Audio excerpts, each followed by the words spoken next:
The other big thing that jumped out to me this weekend, guys, what was we got our... It wasn't a glimpse. We can't call it a glimpse. We got like a full game of Russell Wilson. What is this? Sean Payton, he was very honest about it leading up to it. Like, he's going to play.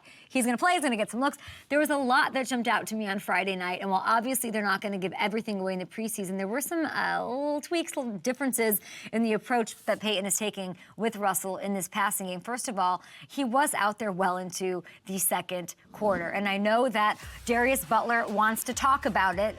And so he'll join us on the show. But he took 20 snaps while every other established starter guys didn't play, or they were like drinking like a Sunny Delight on the sideline and taking minimal reps. But not Russell Wilson.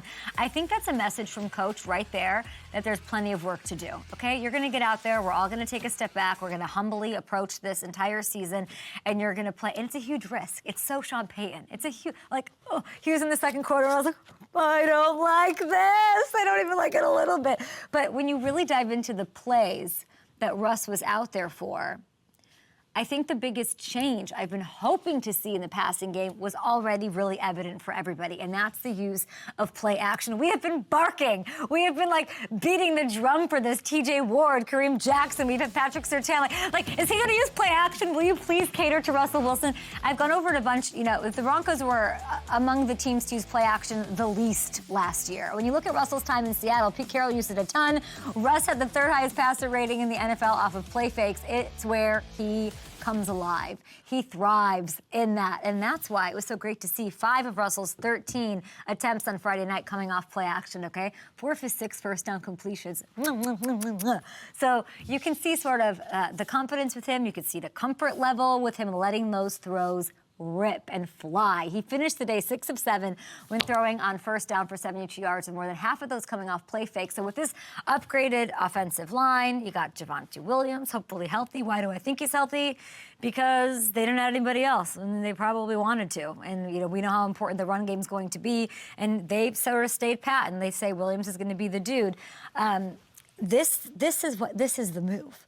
This is your consistent recipe for success going forward. Me and my share hair are very excited about it. And yeah, they're clearly working on some of whatever has to happen with the passing game. The Tim Patrick thing's awful. Who's going to step up? But those questions need to be answered. And it's kind of like in obvious situations. Like there's things to work on. He was 0 for 5 with a sack on third down on second, I forget what it was, but it was not great. Okay, it's not pretty, and I'm sure it's going to be addressed this week in practice vigorously. But it did end positively, at least on a 4th down play with Russ beating the blitz and hitting Jerry Jeudy. Check this out. Okay, a nice slant. Okay, wishy you for a touchdown on what would be his final snap of the game. Then he was like, all right, can I please, this is embarrassing. Can I please get off the field?